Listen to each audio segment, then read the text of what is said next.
I think a lot of people are kind of misreading this. Obviously, it's a personal interpretation, but I'm seeing a lot of stuff. Oh, the Yankees are no longer the Yankees. I think that's ridiculous. And I'm a traditionalist. I've always been a traditionalist to the point where, I really do resist a lot of change, whether it's expanding the NCAA tournament or the NFL playing multiple games in multiple European countries. Like, I just generally am a little reticent to have, swooping radical changes. But, I also grew up in a house where, if my hair got too long, my dad made me cut it.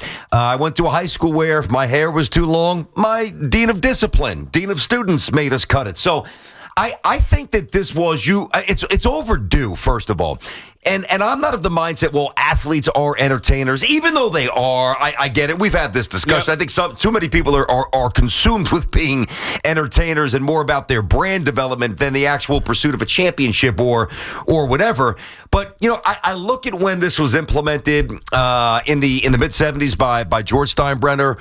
I think I don't know this because George, I don't know that he ever commented on this, but I'm going to have to do some more digging. I didn't see it when I did some digging earlier.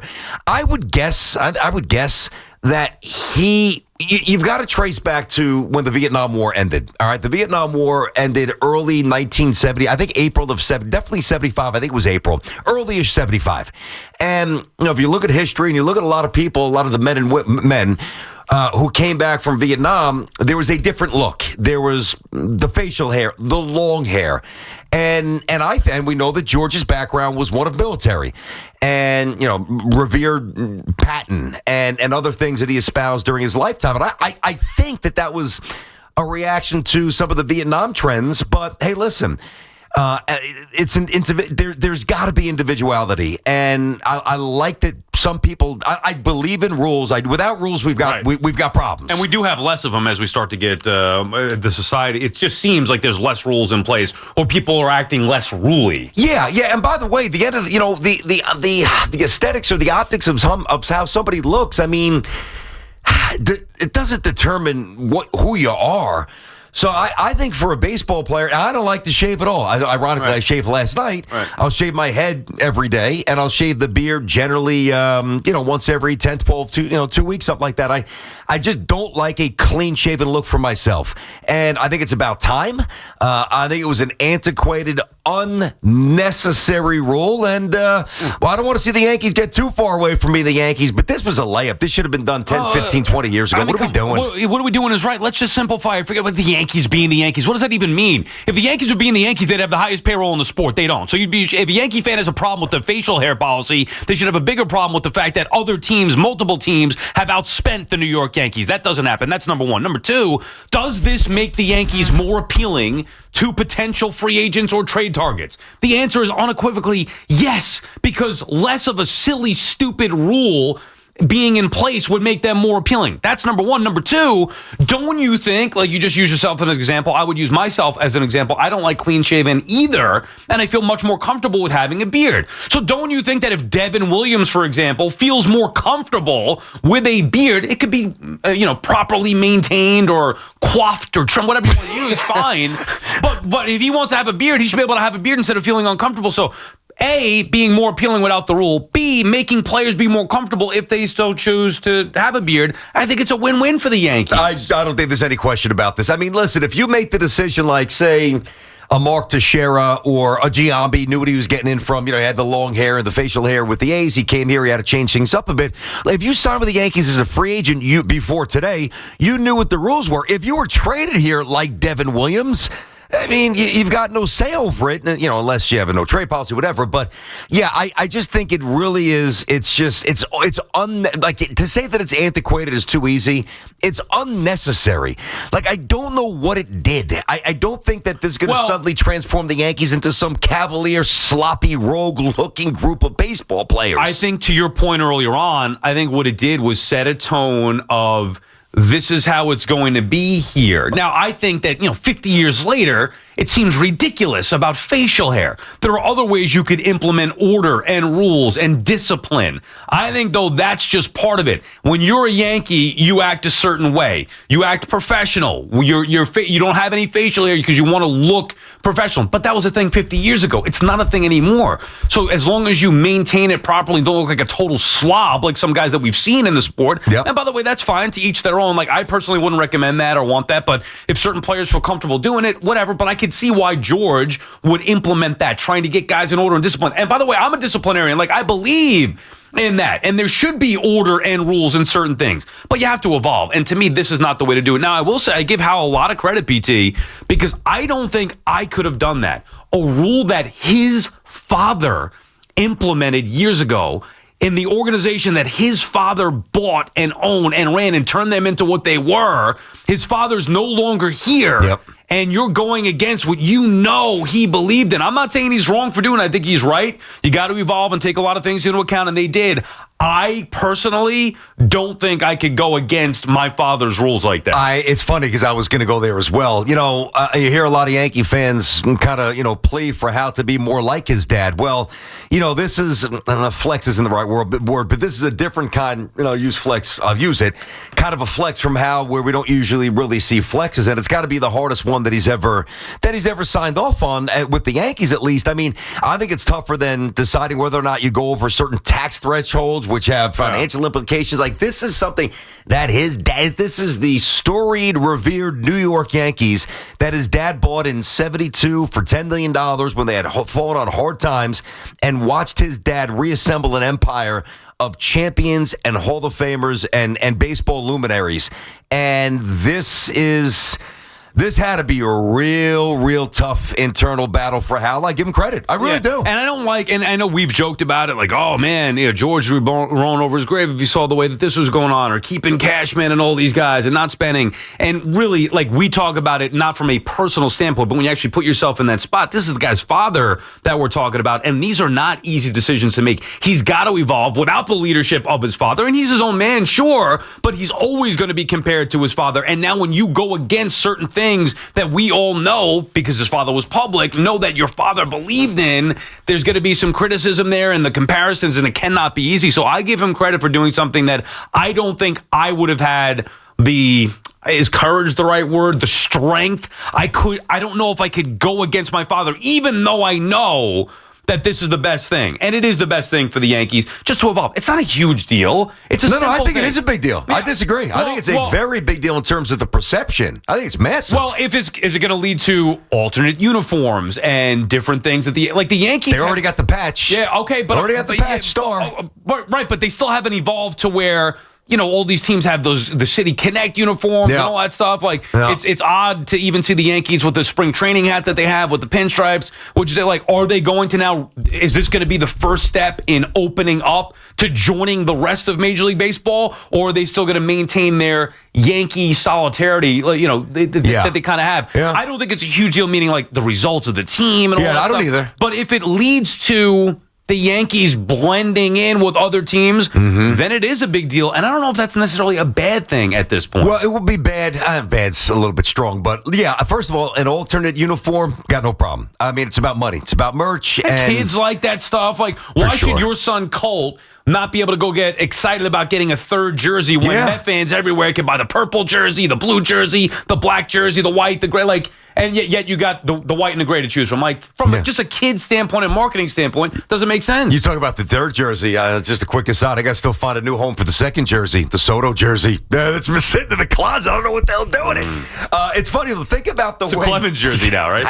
No, it actually got the name says on the the back. name. Oh, okay. It was Santa brought it. Santa didn't know that we don't really love the names on the back, and couldn't really control that. I guess the elves didn't get the memo. It's funny, Sal. I remember when I got it. It couldn't have been when I graduated college. That's too long ago. But when I entered the workforce, right, I was trying to break in a radio, and I was working at Fidelity in the IRA department. I was tending bar. I was doing some construction. I was doing a bunch of different things to make a few bucks before I got my first break in the business. And I remember my dad taking me to get wingtip shoes, right? Wingtip shoes that you wear with suits, which I wore at Fidelity, right? I still have them. I've gotten them resold a few times, and it's not to price drop, but they were probably like $400 shoes back then. And I'm talking like 30, 25 years ago. Very, very good shoe. Wingtips, like ox blood and black, right? I have not worn them in, I would say, about 15 years. And I say that because so many things have changed stylistically. Every time I do a St. John's game, I'm wearing sneakers. Even when I was doing tops, for 7 or 8 years on CBS Sports Network with a suit, I was wearing sneakers. Right. And you look at the workforce, the casual Mondays or casual Fridays or casual forever. It's permeated the workforce where so many things have changed. Coaches in the NBA. Yep, coaches in the NBA for the most part wearing suits. College, except Pitino, which is why he's the Godfather. I love it. Most wear the sweatsuits, the tracksuits. There's just a different style, and there's a different approach, and it's more on individuality, and it's more on comfort. The only thing that I would go nuts over is if the Yankees ever put the names on the back. That is the one thing that they need to continue to distinguish themselves with. And as long as they don't do that, the patch with Star Insurance. What about the road jerseys with the name on the back? Not at home. No, I don't want any. Road. No. The grays on the road, no names. Okay. The pinstripes at home, no names. But this other stuff, earrings and longer hair and facial hair. It's 2025. Let's get with it. BT and Sal on the Fan. Our friends at Town Fair Tire remind you that at Town Fair Tire, you always get the guaranteed lowest price on name brand tires from Connecticut to Maine. Nobody beats Town Fair Tire. Nobody. Tom is in Port St. Lucie. What's up, Tom? Gentlemen. Happy Friday and happy spring training. I am really happy about this. This was a long time coming.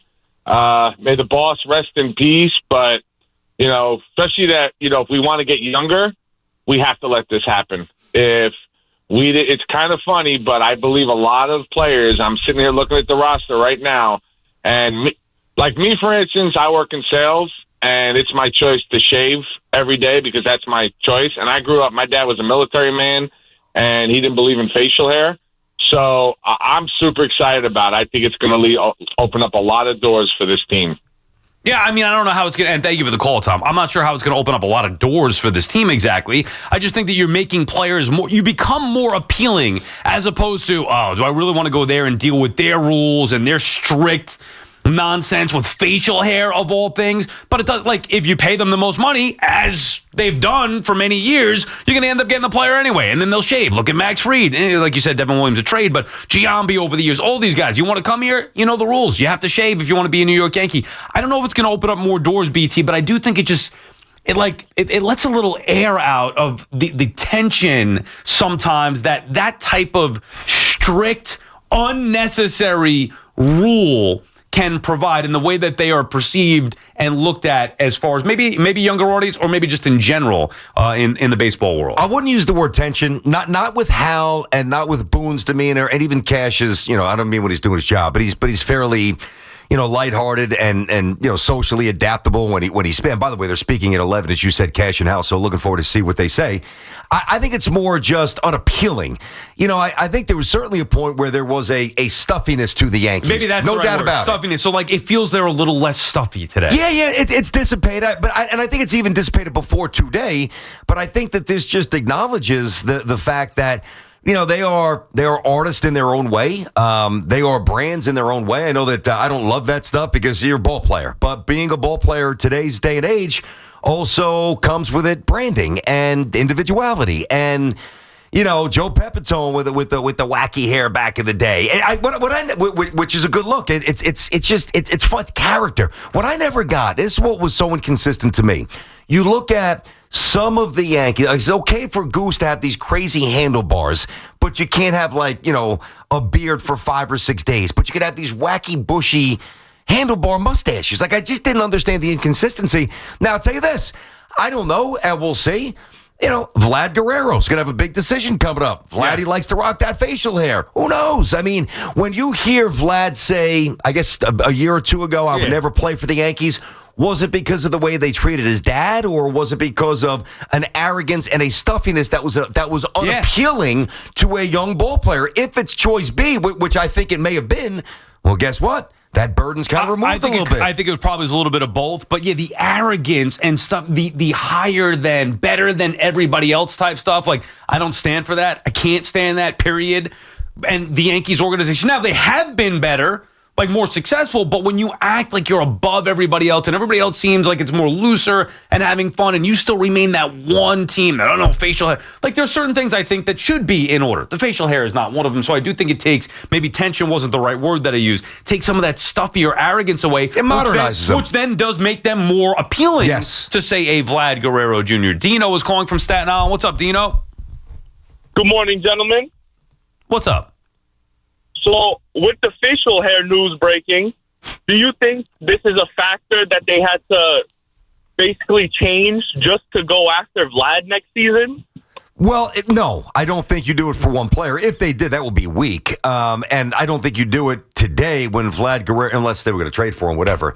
No, I don't. I'm not saying that there can't be some positive repercussions downstream for the Yankees based on this change of policy, but there's no way they implemented this solely for Vlad Guerrero. No chance. Yeah, this has nothing to do with Vlad Guerrero. You guys are thinking about it too hard here. This is and read the comments from Hal. And we'll hear from Hal coming up when they speak at 11 o'clock. But you're thinking, wait, this is not. There's no way you overturn a near 50-year decision. Yep. Because of one potential free agent. I still don't think the Yankees are getting Vlad. I think they're going to get Tucker, assuming he does go to free agency. I think that's going to be their big prized possession in the offseason. They're going to be able to get both Tucker and Vlad. So I think they're more going to invest in Tucker when we get there. So no, it's not about one player. It's just about a philosophical, organizational decision to evolve and get with the times. And I do think, now, I don't know about Keith McPherson specifically. I know he's been vocal about that on our airwaves and one of the leaders about this on social media. Mm-hmm. So I do think, I'm not going to say he did it directly, but I do think that Keith and others going hard on this on social media and whatever platforms fans have did create sort of like an awareness that the Yankees are like, maybe we need to take an internal look at this and talk to some people. Hal said he talked to people in the former players and all that stuff. Yep. But I do think that like that groundswell from fans complaining about this, it's not just this year, but it started to get louder this year, in part because of Keith. And I do think that played a part in this. Well, it wouldn't surprise me. I think that to run a good business, I think you certainly can't let social media run your or determine your policies, but to remain obtuse to some complaints and reservations. And, I think that that's a foolish way to operate. So I give the Yankees some credit here. Sal, if I said to you, what are the two, maybe up until recently, but what have been the two long-standing, when you close your eyes and think Yankees, and I don't mean championships, but maybe the two things that distinguish and separate the Yankees from others? Tradition. Yeah, tradition, and that's certainly the broad term. I'll give you two specific ones. Yeah. Old Timers Day and the Pinstripes. Right. Okay, no names and uniforms. Yep. Well, even Old Timers Day is different. They don't play the game anymore. They come out, and by the way, I don't mind it. There's a Q&A now. You get to rehash some old stories. You bring out the old champions, the luminaries, and I think Susan does a good job with that. She asks some questions, but even that's changed. So the Yankees were, ironically, the Mets have brought back Old Timers Day. Some others are doing it maybe in the older conventional way, but the Yankees have even kind of changed that policy or reformed a bit. So I think to push forward, You've got to protect and respect the past, but you've got to be open-minded to what the next generation wants. And I think it's a good balance of I applaud the Yankees. Good work. Me too. I think this is a win-win for everybody involved. BT and Sal on the Fan, 888-808-1019. We'll continue the conversation with your calls. We'll also get into the Four Nations Face-Off or Classic or whatever they call that. We'll get into that coming up as well. But we start with the Yankees facial hair policy and that change. BT and Sal on the Fan.